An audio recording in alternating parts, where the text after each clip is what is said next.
Hi everyone. Okay, I've had loads and loads of PM messages and emails asking me about the layout, how I did it and how I planned it out. And I'm talking about the track, the way I did the track work, not counting everything else. Yeah, when I got back into this, I obviously needed to learn quite a bit more again, and I did a basic track setup in my workshop with the outer line only, so because I knew I was limited to room in this room. So I'll show you exactly what I mean. From over there, that's the far side of the room, and then we've got along there obviously to this wall. So from that wall to this wall here, it's just over 7 foot. Now the main thing now is what I did in the workshop was plan it out. I wanted to do 3 radii, three main tracks, using third radius curves here on the outside, and that's what I've done. Now I knew that I would have to have one straight in this side section here to be able to get everything into the middle. I'll explain what I mean. If I come over here, that's the reason I needed that straight, because of that point. I needed to put that point in there. Now that being the case, the third and outer line here ended up being just over 4 foot, and the wall here from there across to there is only about 3'6". So in order to get it into this room, my good friend Bob designed the board, and you'll see how the board swings out to that point there. Okay, so it's coming away from the door to here, this being our widest point here, and that enabled me to get a third radius curve all the way around, obviously. Now the length of the room wasn't so much of a problem, but I had to tailor the track in such a way to be able to get it in, and I'll show you what I mean. What I ended up with here is we've got one full straight up to there, so that's one extra long straight there, and here we've got a double straight to there, so that's equal to 6 straights, and then we've got 1, 2, 3 quarter straights there. Now that's like 6 3/4 straights. That's the maximum I could do to get it in. And of course over there you can see it's very close to the wall. I even had to move the stone wall in there because some of the locos catch it on that curve. But coming back around here, it's the same here. You can see how close that is to the wall. So I pinched the maximum length I could on the room, and we extended the board to be here to be able to do the full 4 foot just over. So yeah, I'm going to grab a break and I'll be back in a minute. Now what I'm going to do here is back off and just basically show you how tight the situation is in this room, because I've never actually done this before. So if I come out of the room, okay, so there's the doorway, more stuff to go in. There's the doorway, and as you can see I've got the doorway to come in, but this door here will not shut anymore because of that there. But of course I've got no worries about that, because I'll just leave the door open. And then the room is an L shape. Now I've got a floodlight on round that corner, so I don't want to dazzle the camera with it, but you can see here I've got this wall, and there's my chair over there with the floodlight on. So I've only got a small space to manoeuvre myself, but yeah, but it worked out well. Now the thing is, once we designed the board, we knew the length of the room was what it was, and we knew that we needed to widen it out to this point here, which we've done, and we got the outer track on, the third radius curve. So to do the centre line, second radius curves, and the middle line, second radius curves, and the centre of the railway, the centre of the whole layout line being the first radius curves, was really easy, quite easy to do. I didn't want to make it very elaborate because, as you probably know, I'm going to be moving it all hopefully next year now into a special building, but simply the pattern remains the same. So we've got a single straight there on the second radius curves, and then we've got a single straight there on the first radius curves, and this is a dedicated Super 4 track as well, particularly because certain locomotives, the old stuff, it's not worth spending money on doing the flanges and changing wheels. So it's a dedicated track, and of course most of the time the modern stuff will run on it okay anyway. Right, so now having done all of that now, and we've got the 3 full circles round, I wanted to be able to get from one track to the next and to the next. Now to do it here between the third and second radius is dead easy. I used a turnout curve here, so it's actually on the on the curve, so there's nothing taking up with any of the straight track, either there nor here. So it's literally a straight changeover track from number 3 down to number 2. Right, and I wanted to do the same thing between number 2 and number 1, but now there was massive problems. First of all, if I hadn't have used Super 4 there, and it would have been dead easy, yeah, just 2 points right across onto there. But you can't do it because obviously Super 4 track, Series 6, different height of the rails, different sleeper sizes, it's all different. But what I did do, something I'm quite pleased about actually, and I'll come back in 2 ticks and tell you what happened. And so, like I say, I was trying to think of how I'm going to get from Series 6 to Super 4 track. How the hell was I going to do this? And I was racking my brain. Now, I did know that Triang, or Triang Hornby as it was by the time, they did what they called a converter track. And here's the converter track. I'll show you this now. It's actually a very good idea, a very clever little idea, and I'll show you. This end here is Super 4, and you can see because the fish plate is more or less in line with the end there, because that piece there, that part of the track on the original Super 4 is at an angle, it's further back like that, look, so the track stops there, whereas this one stops here. So right, so that's our Super 4 track end, and then what they very cleverly did was taper the rail down till it gets to the thinner rail of Series 6, and that is parallel to that one, look, with the fish plate sticking out, as you guys all probably know it, being on Series 6. Now that is a really clever idea, and I have a few of those, and I thought, yeah, this is dead easy to do, but it's not dead easy to do, because what happened was, if you, for argument's sake, put a point in here, and you then want to come off it with that piece of track directly off the point like that, that being the Super 4 end, now, it's wrong, it's a silly length. This piece of track is a silly length. You can't do anything with it. The only way you can convert it is in a straight line, because you can't make it fit from a point to a Series 6 point in a conventional changeover way on 2 straights.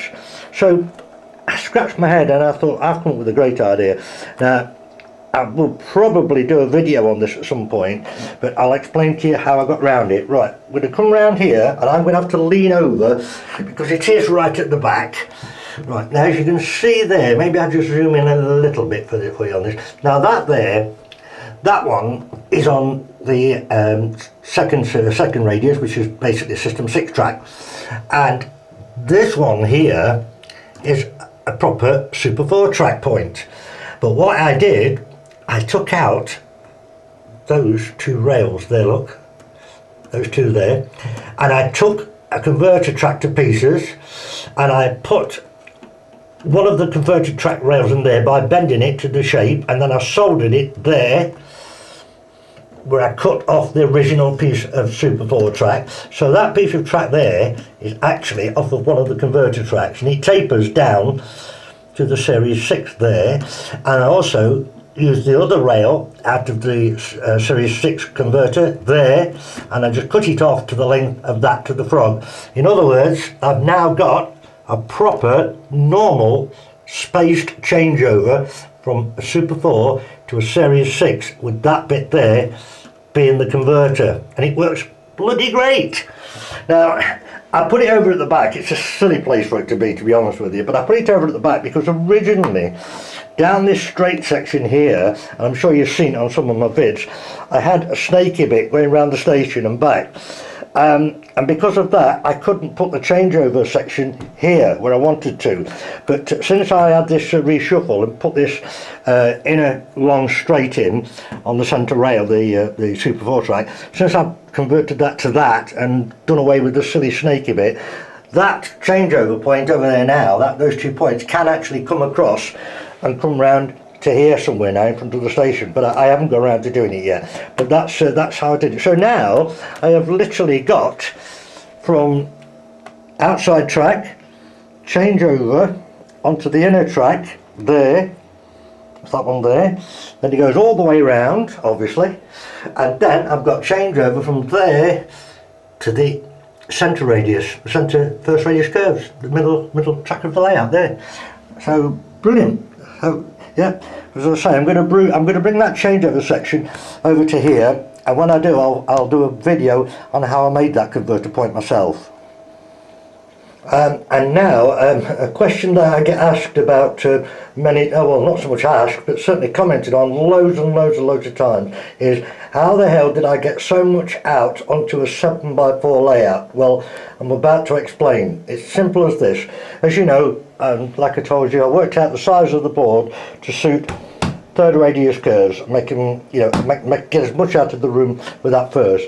Doing the second line was not a problem, doing the third line was not a problem, because it just all fell into place. But, like I said earlier, I needed that one straight on the edges of the layout, that's this side and the other side. And the reason is because, those of you who don't already know this, on first radius curves, which I didn't want to use, but I was forced to, again, because of the size of the room.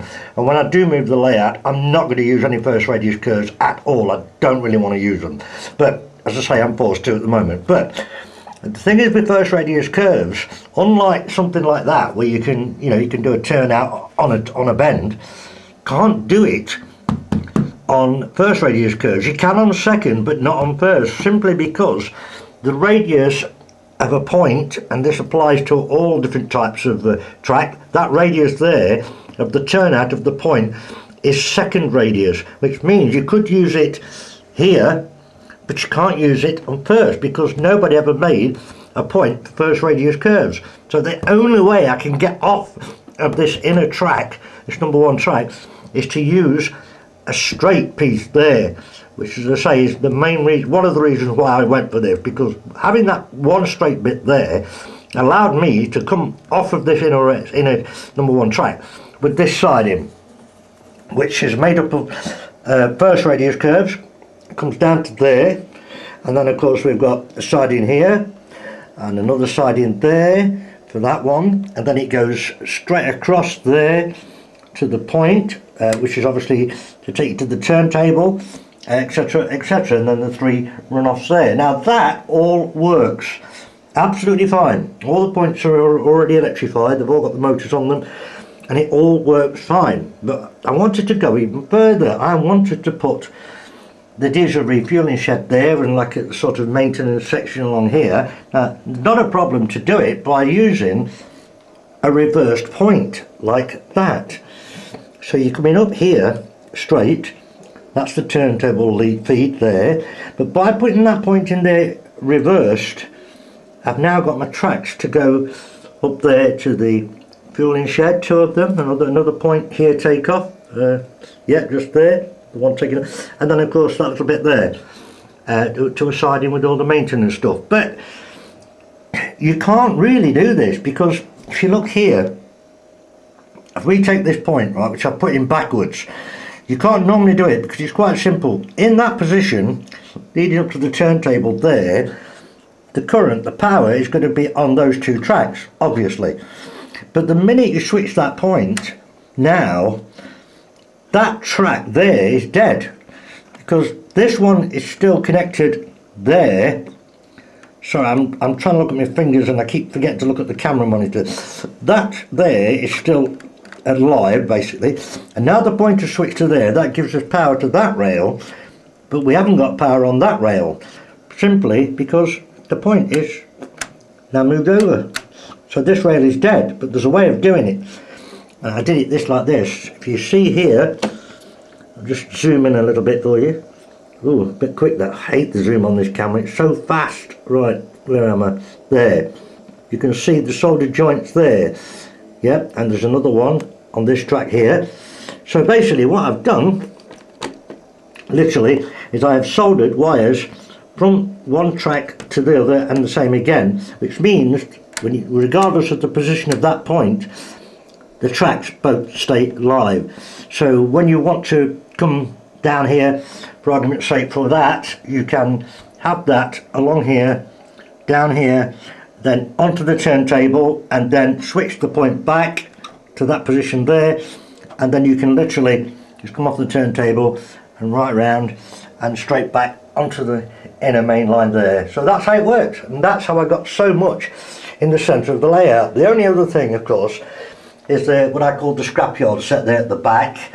Those tracks at the back, and these down here and along there and along there and along the good shed over there. None of those tracks are actually connected to the layout. It's just done purely to fill it all up in the middle and make it look as interesting as I can until a later date. So they're not actually connected to the track, they don't go anywhere. But the rest of it in the middle, all of this, like I say, all this right up to the turntable and all of that, that all works absolutely fine. So there you go, guys, that's how I got it all in. Bit of a squeeze, took a little bit of planning. I planned the inner radius, like I say, with the point over there. I planned that in my workshop first, got it all set up on the floor, make sure it was all going to fit and all going to work. And last but not least, this last straight here, again, this on the first inner number one track, that, of course, as we know, we've just been discussing, that is, again, when it's in that position, that is a second radius curve. So by carrying on round with second radius curves, which you wouldn't expect to go inside first radius curves like that, because obviously these are tighter, but the thing is, what I've done, by carrying on with second radius curves, we've got no straight here, but because we have got the straight there, the second radius curves here will go inside of a first radius oval, like that. Now the only reason that bit of sidewall is missing there is because, lean over again, when I put that changeover in there, I should have put it a little bit further along, a little bit more that way, because when you use it and a train comes down here, it hits that there on that bend. So I've left it up for now, but like I said, I'm going to move that changeover now to the front of the layout, and then I can put the sidewall back in. But that rise there fits perfectly inside the oval of a first radius curve track, as long as you've got that one straight just there. So there you go, guys, that's it. And then pretty much last but not least, you know, originally I had just all sidings down there. My plan was, I think I managed to get 14 complete sidings, and my plan was to just have all the sets that I bought made up and just left them out there on the sidings. But I've now got over 300 different locos and rolling stock, and there's no way I'm going to get it on 14 sidings. So I thought, oh, sod it, I'll just take all that up and build all that lot, which you've already seen in one of my lighting videos. So there you go, guys, that's how I planned it all out, that's how I built the layout. And you know, obviously it's 3 tracks round and round, we know that, it's not that big, but obviously when I get my new building in the new year, well, it's going to be a lot more imaginative, you know, there's going to be lots more happening. I'm going to go for a lot more tracks, we're going to have different levels, like mountains and scenery and overhead catenary systems. So yeah, I've got all the stuff, but just looking forward to doing it next year. So there you go, guys, hope you enjoyed that. I hope it was helpful to some of you as well. Goodbye, easy buys.